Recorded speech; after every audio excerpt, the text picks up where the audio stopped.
All right. So moving on to the next topic, we're going to talk about this today. Do former players make good coaches? And I'm putting a stipulation on this. I'm not going to stick to the whole we're just talking about players coming over from Europe. In general, playing American football, does being a good player, does it translate to being a good coach? And if so, why? And if not, why? So hit me, Phillip. What you got? Not in all cases. Some cases you do, because I'm just going from personally, my patience is very, very low. And especially if I am coaching young guys and they don't know what they're doing, I just can lose my patience sometimes. But I've learned over the years that, most of these people are not on our level of football knowledge. So therefore you have to, be able to become patient.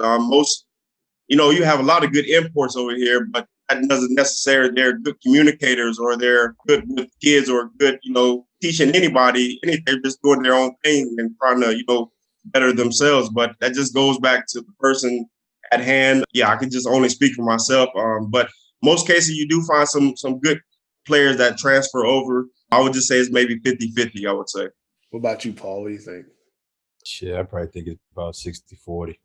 60-40 which way? 60-40 which way? 60 with players that can't be good coaches and 40 with good ones. See, me, I have a high patience, and it really translated well over here from when I'm doing the coaching. Do my buttons get pressed? Yes. So I feel like I'm like, man, I'm going over this so many times. Come on, man. But then it's like, I know it's not gonna come to them like that. They ain't been doing this all their life since they've been 5, 6, 7 years old. You know what I'm saying? They starting at 16. They, some started at 16. Some of them started at 23. And so it's like, it's hard to really put out there. And some of the guys, the American guys that might come over here or former players in the US, they're not good at like you said, the teaching aspect of it. If the guys don't understand it, they gonna have an issue and they're not gonna want to deal with it. You know what I'm saying? They're gonna be like, man, whatever. But if you got the good patience, and like Phil, he said, hey, I got low patience, but he learning. If you're not gonna try to learn and adapt to that, then you're gonna have an issue. You never gonna be a good coach because you never got the patience to try to fix the stuff that needs to be fixed.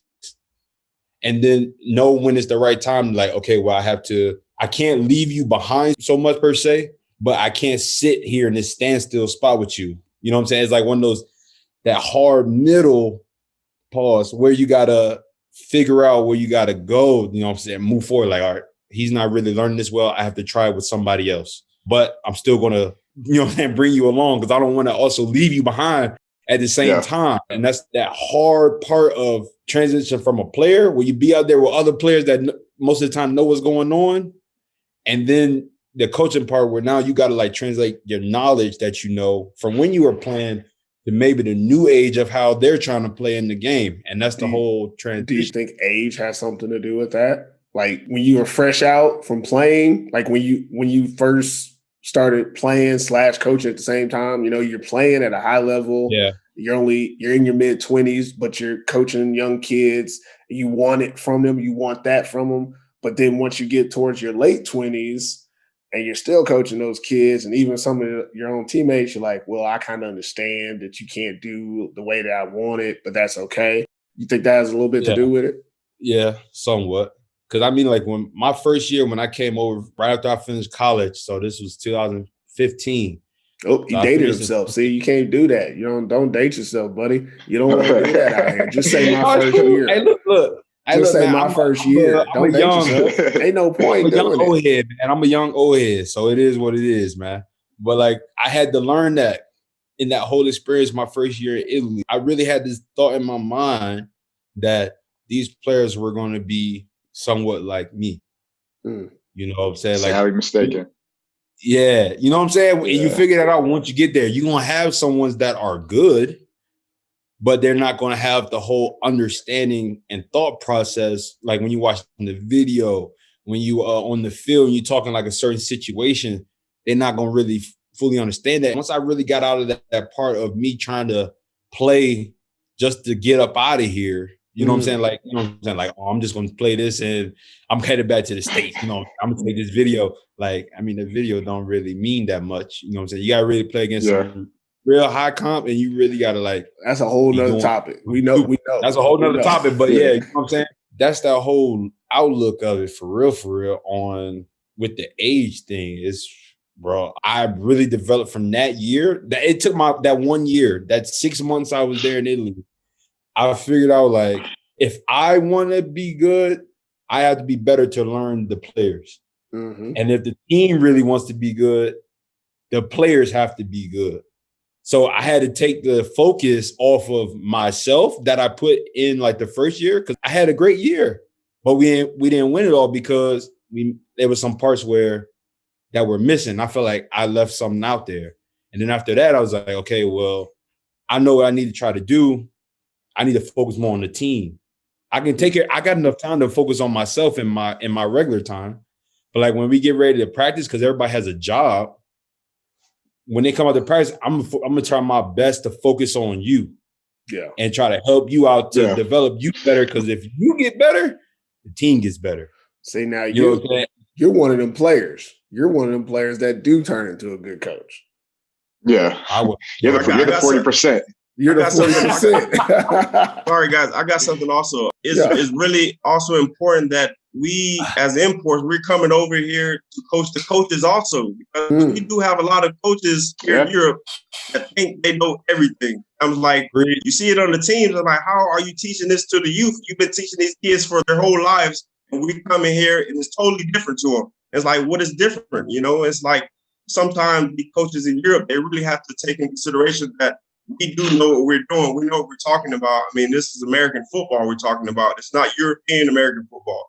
It's not soccer. We would not, us as Americans, we would not contact a soccer coach to teach me soccer. I would go to Europe and give me a soccer coach to actually teach me, you know. But there are some European coaches that know what they're talking about, but some coaches feel like, you know, I've been doing this for 10 to 15 years, but what are the results from that? You know, they feel like because we're employed by the team, they feel like they know more than us. Like, but you literally been coaching. You can say you've been coaching for 10 years. I've been playing for 23. So what you want to say on that? You know what I'm saying? My experience is still way more than yours because I've been out there on the field. Oh, see, now y'all about to get into their feelings. I mean, it's not getting nobody. If y'all not over there watching, I need y'all to get y'all's coaches. I need to get y'all's coaches on this video. Y'all need to get them and say, hey, y'all need to listen to what these guys saying because they talking about y'all now. All coaches need to listen because they need to understand, you know what I'm saying? Like, if somebody's coming to you with a bad idea, then you got to know the bad from the good. You know what I'm saying? But sometimes they don't show that sometimes they think they playing Madden.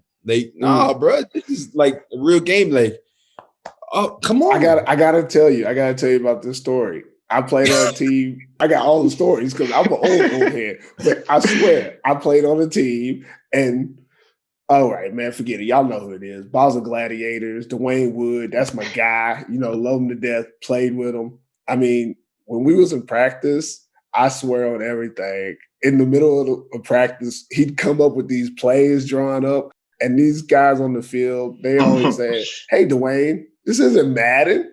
That was the running joke all season. Dwayne, this isn't Madden. And the crazy part was he had some stuff that was out there, but he had all like Americans doing that stuff. So the plays worked. I don't want y'all to confuse the story of this. The funny part was that he was like, this isn't Madden. Because they were all like, this is crazy. But when he put he was able to do it because he would bring in players that could do stuff that they never saw before. That's the thing. You're talking about guys that are saying, okay, I want to draw this up. I want to do this. And then the players can't do that. And they're like, why y'all can't do this? Yeah. It's Madden. Why you can't do this? And that's the whole thing. Like the coaches also just ran this play. Ran this play on Madden on my way here. Have to know their players, man. That's the biggest part. The coaches don't know their players. You can't try to make plays where you know, like, if you're about like, I don't know, you need to go ahead and scrap that play. Because like, if you know, like this guy is not going to run this correct route, it's going to be kind of confusing. You got to like teach it so much. It's like either he can't be in during that play or you got to scrap that play. Some of them just say, fuck it, excuse my language. They say F it, and then they go for it anyway.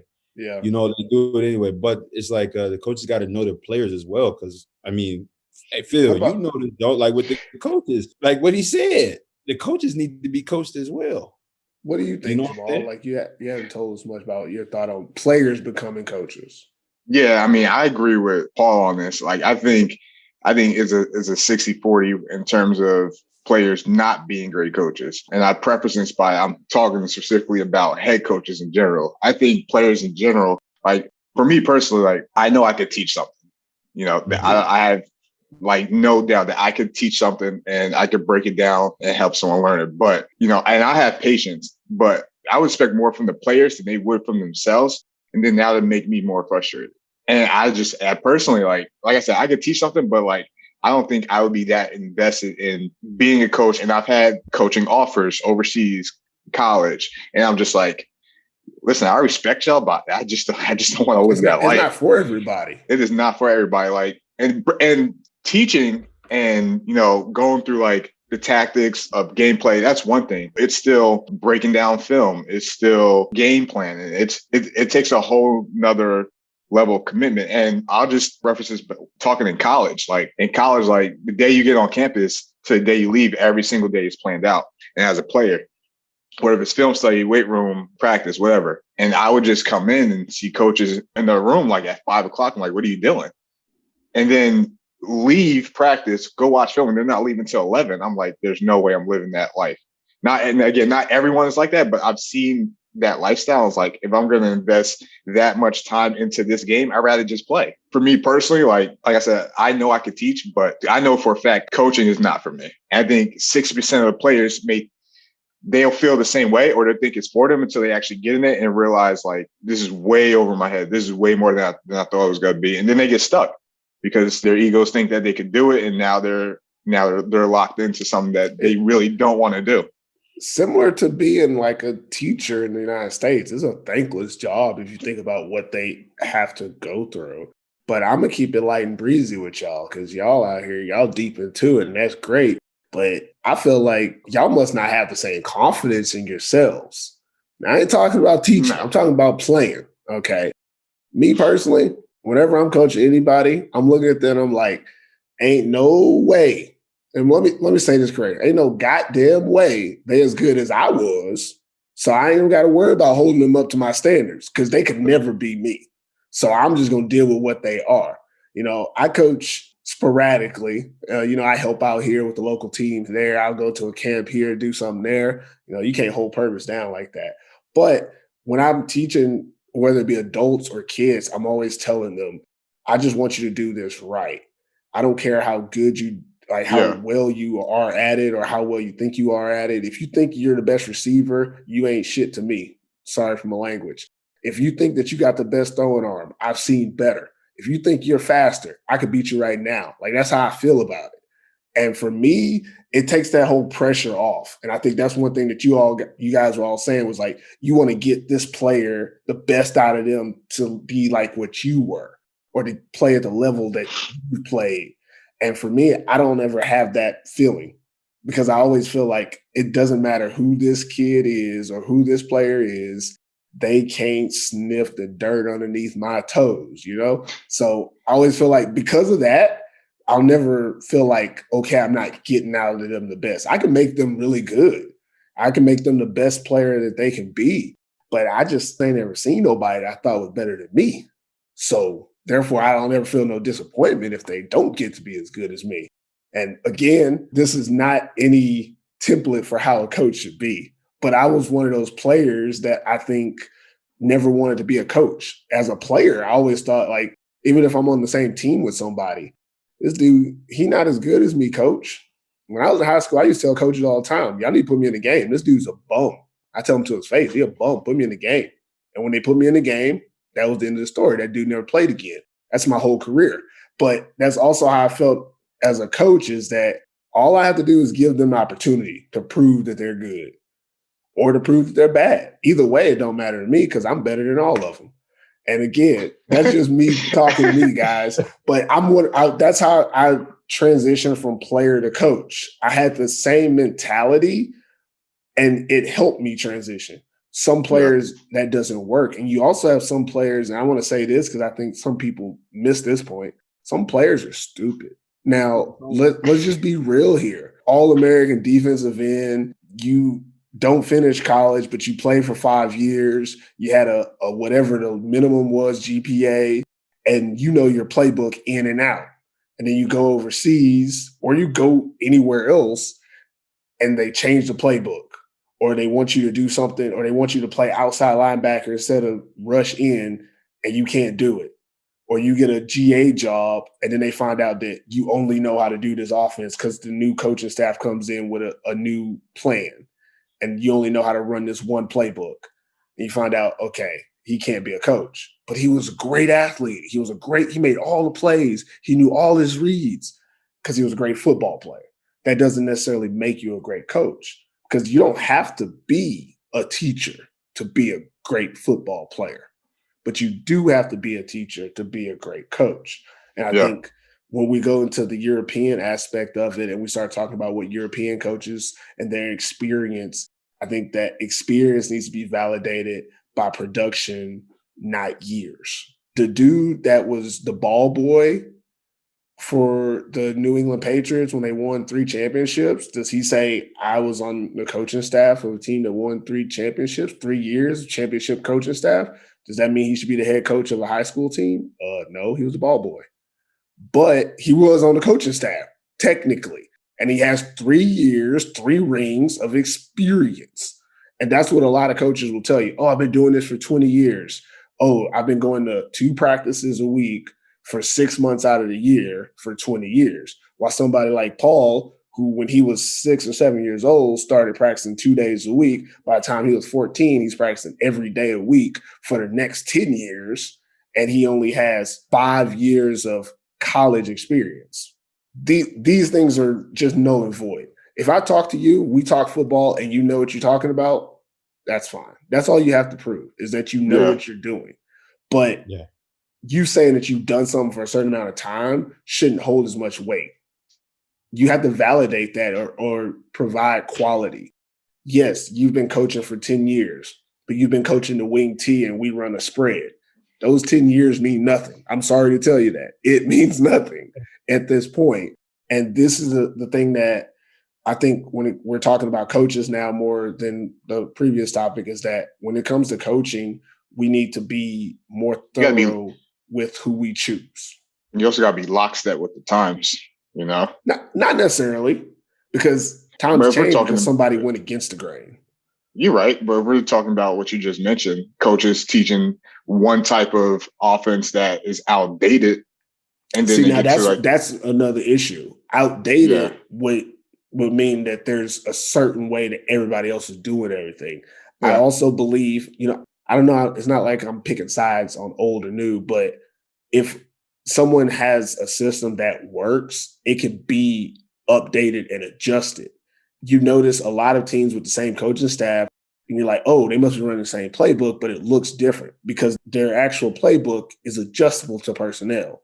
And over time, it looks different. I've seen spread teams come out with, a fullback and a running back. And I'm like, is it still the same offense? And the coach will tell me, yes, we still have these same concepts, but our personnel is different now. So we do this because that coach knows how to coach and they can adjust to whatever times they're in. So when it comes to that, you have to really look at the coach. Like, is he just doing a scheme? Is he playing Madden? Or is he installing an offense? Or offense or defense, depending on what he's doing. Like me personally, I have a schematic way to block extra points and punts on a regular, like a 40% chance of blocking, like at least 1 or 2 punts a game. I've proven it time and time again. But I would never tell somebody, I've been coaching this special teams for 25 years and leave it at that. I would prove that it works and how it works.